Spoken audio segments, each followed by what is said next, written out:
What is going on, world? What's up, everyone? It's Zero here. Today I'm bringing you guys a brand new Starcraft 2 video. This one is between two players on the WCS Pro Circuit. Spawning here in the bottom right hand corner of Dreamcatcher LE, playing with the blue Terran pieces, we have a player who goes by the name of Time. And his opponent, spawning in the cross position, playing with the red Terran pieces, we have a player who's very well known in the StarCraft 2 community. His name is HeroMarine.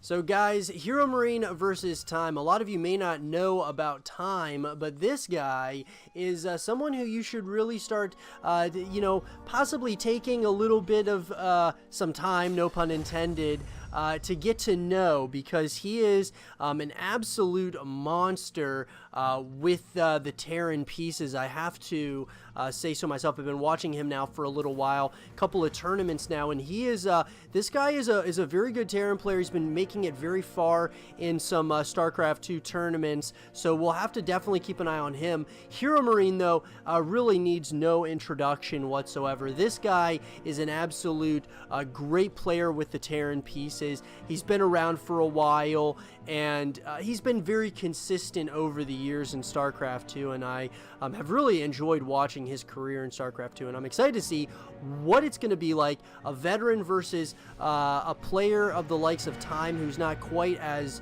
hasn't been in the scene quite as long. But to say the least, it looks like the TVT matchup is a matchup of mind games, guys, from both players.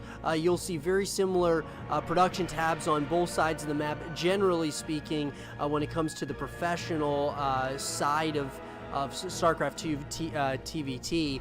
It does look like there will be a barracks moving into a factory for our blue Terran player, and then of course into a natural command center. The same can be said here for HeroMarine. HeroMarine looks like he is going for a very similar build at this point. And the TVT, ZVZ, and PvP matchups are always a lot of fun to watch and cast, just because there's so many mind games that go on in them, and they are a lot of fun to watch. It does look like there's going to be a few Marines out. A bunker's going to be coming up here for Time. I wonder if he is anticipating a possible rush here of some Marines, as well as a Reaper. But nonetheless, he's building a bunker for some solid defense here. Looks like there will be a starport coming up here for both players. HeroMarine looks like his tech of choice is going to be started with one Hellion into some Cyclones, and I love the Cyclone play. Cyclone play is absolutely great. Looks like Time's taking a little bit of a different direction in getting some Widow Mines up, and then of course he's got the starport is going to be going on to this tech lab. Should be interesting to see what both these players decide to do here in the earlier portions of this game. Looks like they're giving each other some respect.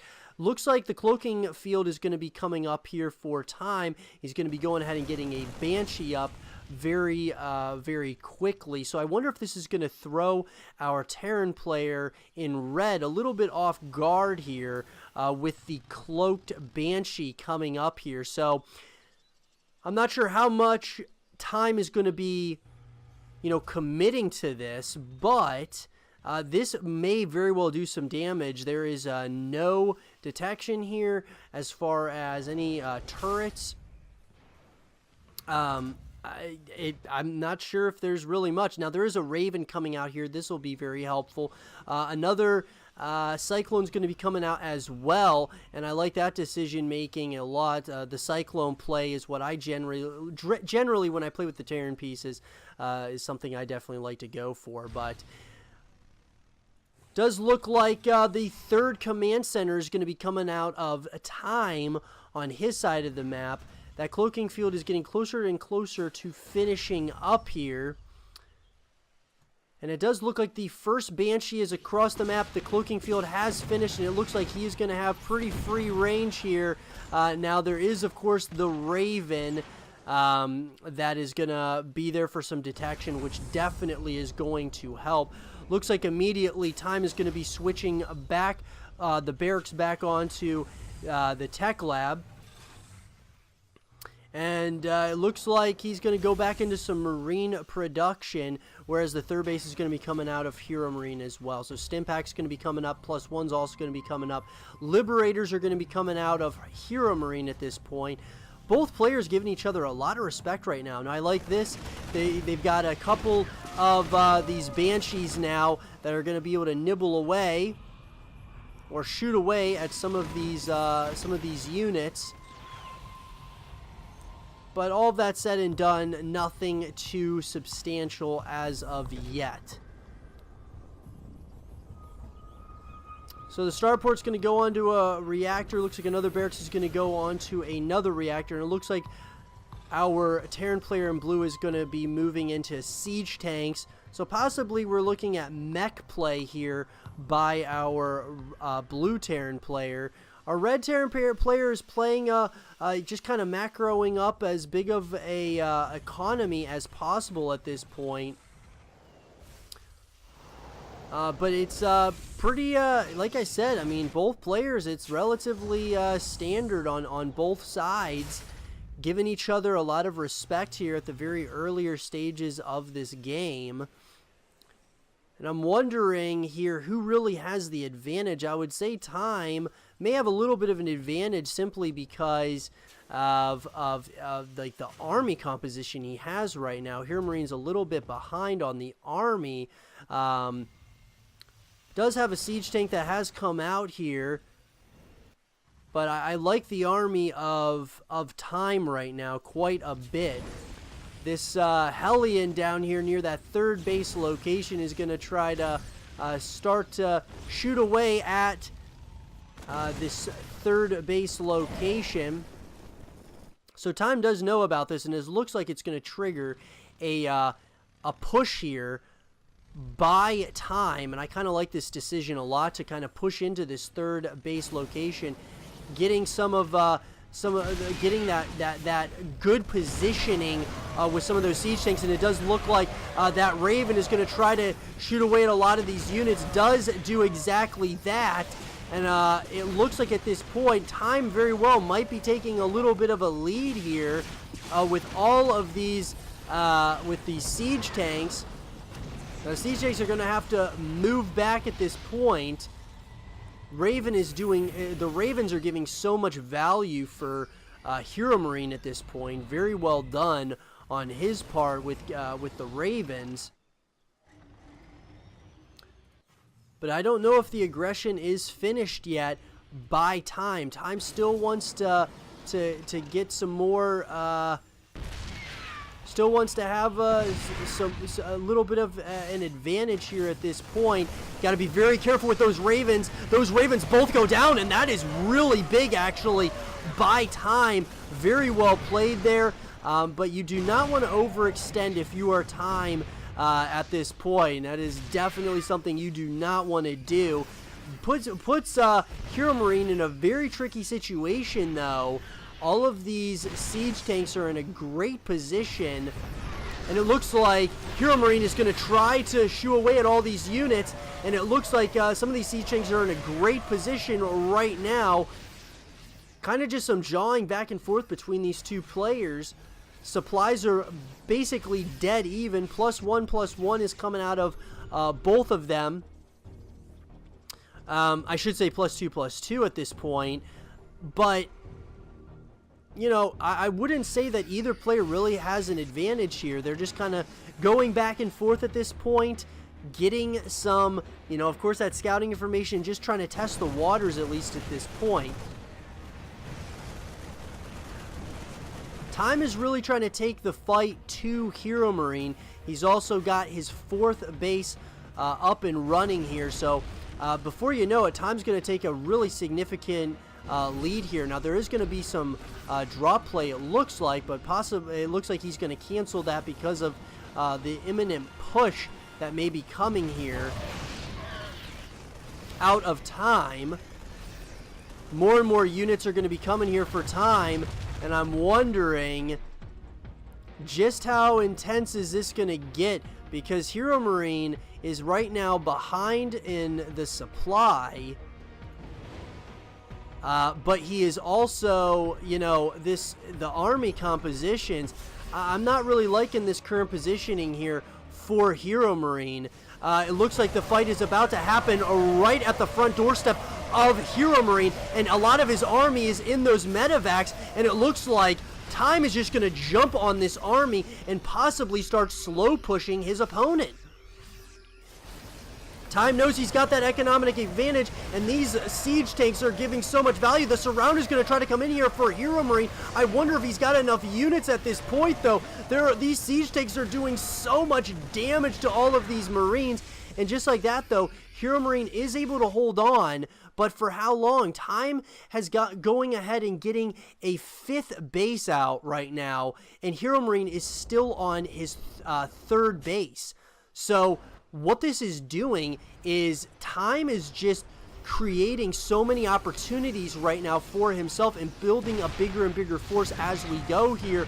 +2/+2 is going to be ending up here very, very soon for HeroMarine, but +3 is getting started here for Time. So Time is taking a lead, as in not only in just, you know, the worker counts and just really everything as a whole.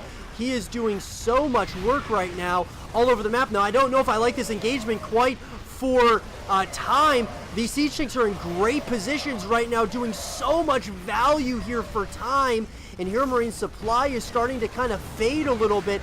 This 3rd base location is under a lot of heavy pressure, but you got to be careful that you don't overextend if you are Time at this point.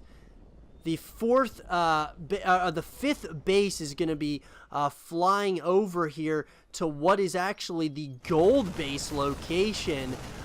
Very ballsy here. Or it looks like Time is actually building a 5th base. He's got, or he's building a 6th base right now. Time is just taking over this game here by just building so many expansions and just bleeding his opponent dry, keeping his opponent at home. What are you going to do if you are HeroMarine in this position here? These siege tanks are doing so much. The drones or the SCVs are pulled off the line here, and these siege tanks are just cleaning up everything at this point. Absolute decimation of all of these units. Now, this Liberator is going to get a couple of free kills on some of these siege tanks here, but while this has all been going on, I mean, both gold bases are being taken here by Time. Time is just building up a bigger and bigger force every time. He is just going wave after wave after HeroMarine. Now, HeroMarine did get his 4th base up. I don't think he knows anything about both these gold bases being taken, though. He's been so preoccupied taking on all of these armies of Times that Time is now going to pounce on this 3rd base location, takes it out completely, and Time is just in an incredible spot right now as far as the economy goes. He's going to be having such a significant army lead here. Now, you don't want to overextend here. If you are Time, you got that lead, but you want to keep the lead at least at this point. And it looks like he might do some drop play here, and that's exactly what he's going to do. He's going to drop into the main base location here, and this is going to be very tricky for our red Terran player to really jump into here. All these Marines are going to be jumping in here, but oh my god, the Seeker missiles are just doing so much damage to all of these units. And just like that, Time backs off, building 2 more command centers. Unreal right now. Planetary fortresses are what are being constructed right now, and I just don't know if HeroMarine can really hold on here on 3 bases. I mean, how are you going to hold on? Now, he probably will find out about both of these gold bases very, very soon. But while this has all been going on, Time is consistently getting a bigger and bigger army. And he's just putting constant pressure on his opponent here. And once again, here we go. Is there going to be enough here for HeroMarine to hold on? His supply is absolutely plummeting at this point. These siege tanks are doing so much work. These liberators are doing a lot of work, though, for HeroMarine at the same time. Massively just doing so much work here for our blue Terran player. It does look like really a heavy amount of gas is being picked up here by Time. Time is just in such a superior position right now. 3 bases versus, I mean, we're talking 7 going on 8 bases here. Just unbelievable play here by our blue Terran player here. Building up a bigger and bigger force as we go, getting more and more Ravens. Now it looks like the red Terran player has had enough. He's going to start moving into that gold base location, and I'm wondering here, how is Time going to respond to this one? Is he going to take the fight to him? It looks like he is. He's going to jump on this army as quickly as he possibly can, and now HeroMarine supply is absolutely plummeting. Oh my god, and GG is called, and Time takes a 1-0 lead over his opponent in game number 1. I hope you guys did enjoy this game between Time and HeroMarine, and if you did, leave a thumbs up, subscribe if you're new, stay positive, and as always, I will see you guys all in the next one. Peace.